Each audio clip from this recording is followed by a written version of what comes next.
आऊज़ु बिल्लाहि मिनश्शैतानिर्रजीम बिस्मिल्लाहिर्रहमानिर्रहीम। अस्सलाम वालेकुम।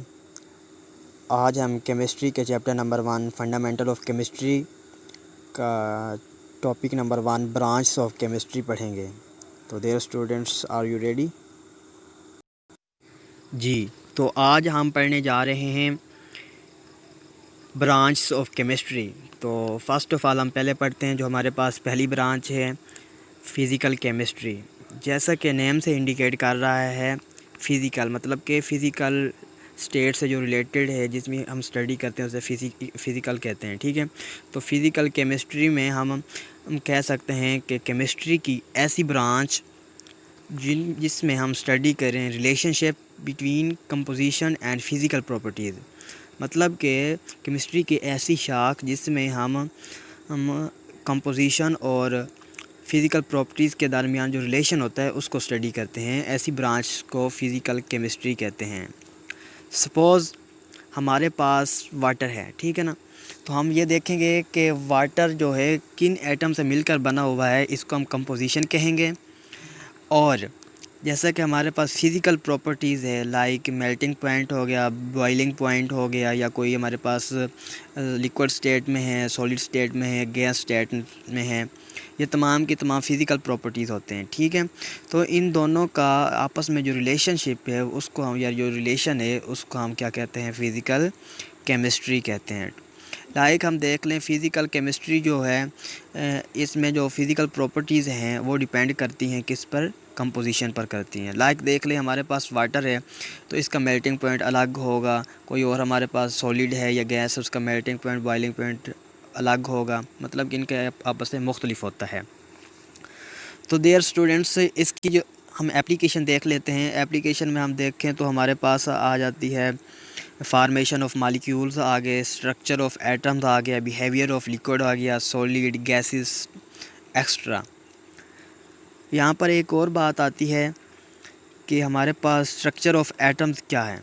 तो हम देखते हैं हमारे पास एक एटम है, ठीक है ना, तो एटम में के दरमियान में सेंटर में एक न्यूक्लियस पाया जाता है, न्यूक्लियस और उसके इर्द गिर्द शेल्स पाए जाते हैं, जैसा कि आपको दिखाई भी दे रहा है। ठीक है, लेकिन एटम जो है वो मज़ीद उसकी ब्रेक डाउन की जाए तो हमें पता चलता है कि कुछ सब एटॉमिक पार्टिकल्स भी इसमें पाए जाते हैं, जैसे कि इलेक्ट्रॉन्स, प्रोटॉन और न्यूट्रॉन्स। ये तीनों सब एटॉमिक पार्टिकल मिलकर क्या बनाते हैं, एटम बनाते हैं। ठीक है, और इन तीनों की जो पोजीशन है हमारे पास एटम के अंदर मुख्तलिफ़ जगहों पर है। जैसे कि आपको पता है सेंटर में न्यूक्लियस पाया जाता है। ठीक है, तो न्यूक्लियस के अंदर हमारे पास प्रोटॉन और न्यूट्रॉन पाया जाता है। प्रोटॉन्स पर पॉजिटिव चार्ज होता है जबकि न्यूट्रॉन पर कोई चार्ज नहीं होता। अगर हम देखें तो हमारे पास न्यूक्लियस के ऊपर पॉजिटिव चार्ज होगा, लेकिन जो हमारे पास इलेक्ट्रॉन्स होते हैं वो मुख्तलिफ़ शेल्स में रिवॉल्व कर रहे होते हैं, इर्द गिर्द चक्कर लगा रहे होते हैं, और इनके ऊपर मनफी चार्ज होता है, मतलब कि नेगेटिव चार्ज होता है। तो अगर हम देखें तो मोस्टली जो हमारे पास एटम पाए जाते हैं इनके अंदर इलेक्ट्रॉन्स और प्रोटॉन्स की तादाद बराबर होती है, लेकिन कुछ हमारे पास ऐसे एटम भी हैं जैसे कि आइसोटोप्स वगैरह, इनमें इलेक्ट्रॉन्स और प्रोटॉन की तादाद बराबर नहीं होती, लेकिन आलमोस्ट हमारे पास इलेक्ट्रॉन और प्रोटॉन की तादाद बराबर होती है। जो इलेक्ट्रॉन में का नेगेटिव चार्ज और प्रोटॉन का पॉजिटिव चार्ज आपस में कैंसिल कर देते हैं, कैंसिल ईच अदर, जिसके रिज़ल्ट हमारे पास निकलता है कि ओवरऑल जो एटम पर चार्ज होता है वो न्यूट्रल होता है। तो हम कह सकते हैं कि एटम के ऊपर कोई भी चार्ज नहीं होता, इसी वजह से न्यूट्रल होता है एटम।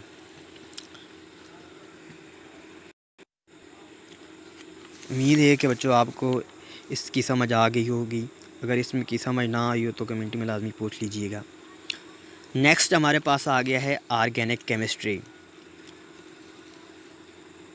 ऑर्गेनिक केमिस्ट्री केमिस्ट्री की ऐसी शाख, the branch of chemistry in which we study organic compound, hydrocarbon and their derivatives. मतलब कि केमिस्ट्री की ऐसी शाख जिसमें हम ऑर्गेनिक कंपाउंड की, हाइड्रोकार्बन और उनके डेरिवेटिव्स की स्टडी करते हैं, इसको ऑर्गेनिक केमिस्ट्री कहते हैं। और ऑर्गेनिक कंपाउंड को हम कोवेलेंट कंपाउंड ऑफ कार्बन भी कहते हैं। तो यहाँ पर एक सवाल पैदा होता है कि ऑर्गेनिक कंपाउंड्स हैं क्या चीज़। ऑर्गेनिक कंपाउंड्स ऐसे एलिमेंट्स हैं जिनमें कार्बन का होना लाजमी होता है। ऐसे एलिमेंट्स या ऐसे कंपाउंड जिनमें कार्बन एसेंशियल एलिमेंट पाए जाए उसको हम बोलते हैं ऑर्गेनिक कंपाउंड। सपोज़ हमारे पास एसिटिक एसिड है, जैसा कि आपको दिखाई दे रहा है, इसमें सेंटर में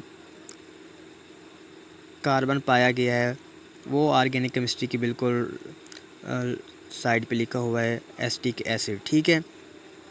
तो या आप देखें तो इसमें कार्बन जो है वो एक एसेंशियल एलिमेंट है, तो इसको हम एसिटिक एसिड को भी हम ऑर्गेनिक कंपाउंड कह सकते हैं। आगे आगे हमारे पास हाइड्रोकार्बन, कि हाइड्रोकार्बन क्या चीज़ है। एच फॉर हाइड्रो और सी फॉर कार्बन आपको दिखाई दे रहा है।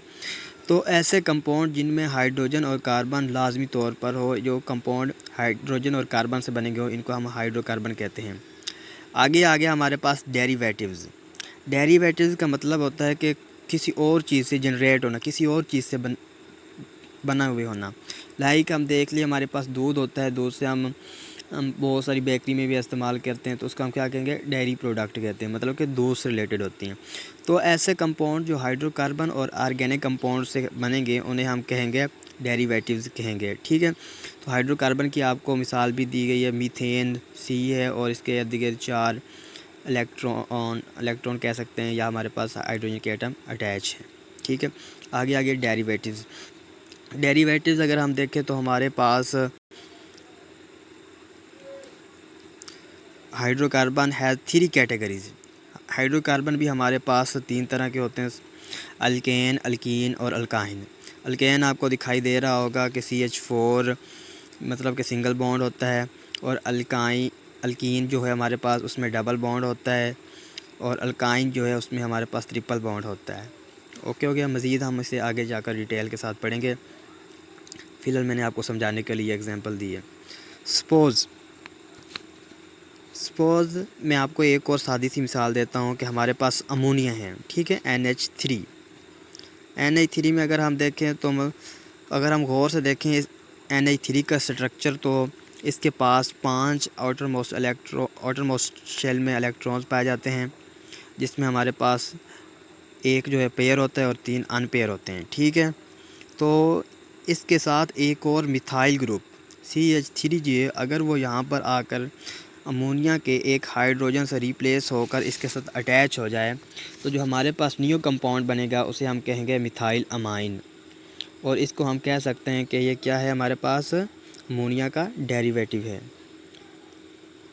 ओके हो गया।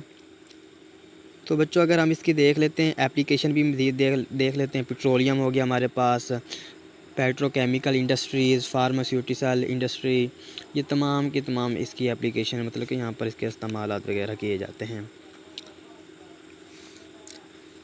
नेक्स्ट हमारे पास है इनऑर्गेनिक केमिस्ट्री।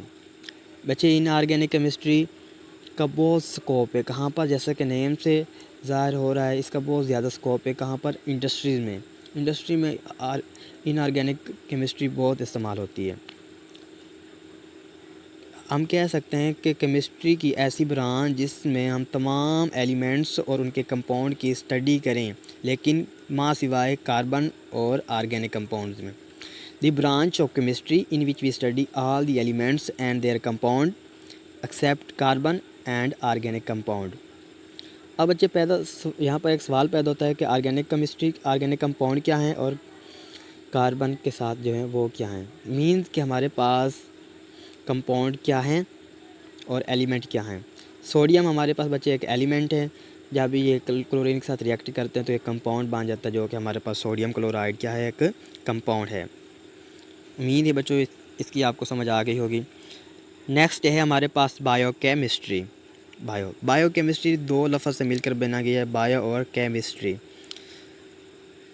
बच्चे यहाँ पर देखें आप, तो हमारे पास बायो जो है इसका मीनिंग क्या है, लाइफ, मतलब कि केमिस्ट्री की ऐसी शाख जिसमें हम ऑर्गेनिज़म की केमिस्ट्री के बारे में स्टडी करते हैं, जिसमें हम क्या करते हैं, सबसे पहले हम स्ट्रक्चर को स्टडी करते हैं, कंपोजिशन को करते हैं, और रिएक्शन ऑफ सब्सटेंस को क्या करते हैं, स्टडी करते हैं। लेकिन कहाँ पर, सवाल यहाँ पर पैदा होता है, कहाँ पर, कोई भी ऑर्गेनिज़म है उसके अंदर जो सब्सटेंस पाया जाता है उसकी स्ट्रक्चर को, कंपोजिशन को और उसके रिएक्शन की स्टडी करना क्या कहलाता है? बायोकेमिस्ट्री। सपोज़ मैं आपको एक इधर एग्जांपल देता हूँ। हमारे पास कार्बोहाइड्रेट्स क्या है? कार्बोहाइड्रेट एक सब्सटेंस है, ठीक है। तो इसके हम एक एग्जांपल ले लेते हैं ग्लूकोज़। ग्लूकोज़ जैसे कि आपको फार्मूला नज़र आ रहा है C6H12O6, ठीक है।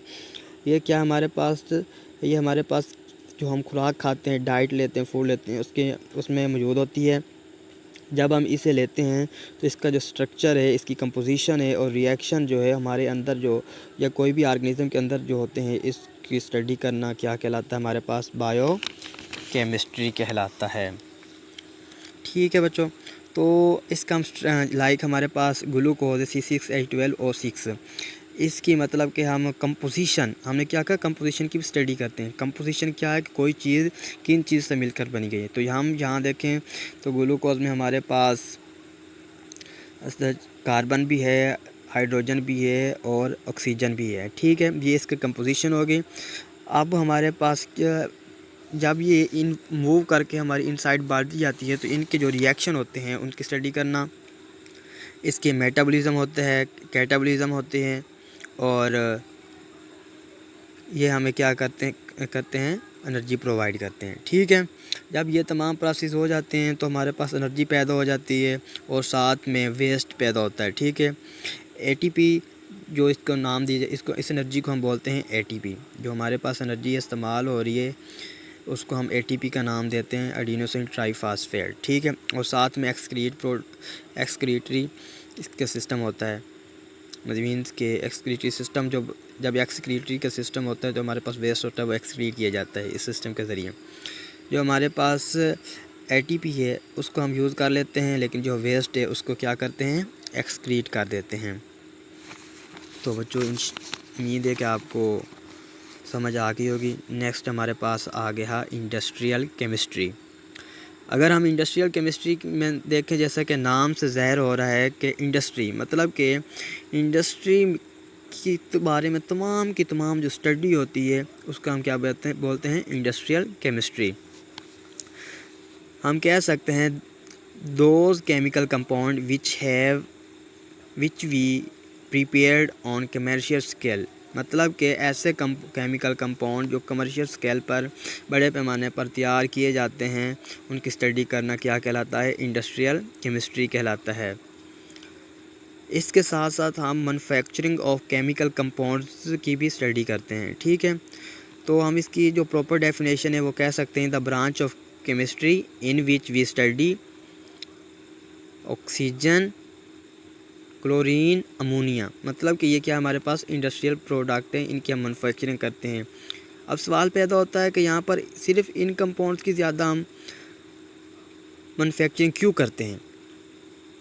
स्टडी जो करते हैं मीन्स के मैन्युफैक्चरिंग हम क्यों करते हैं? तो हम कह सकते हैं इनकी हम इसलिए मैन्युफैक्चरिंग करते हैं क्योंकि ये बाकी इंडस्ट्रीज़ में इस्तेमाल होने वाले कंपाउंड्स हैं, जैसा कि हमारे पास ऑक्सीजन है, क्लोरीन है, अमोनिया है, ठीक है। तो हम देखें जो हमारे पास अमोनिया है वो इसलिए तैयार किया जाता है कि उसको फर्टिलाइज़र्स में इस्तेमाल करते हैं। फर्टिलाइज़र हमारे पास क्या है?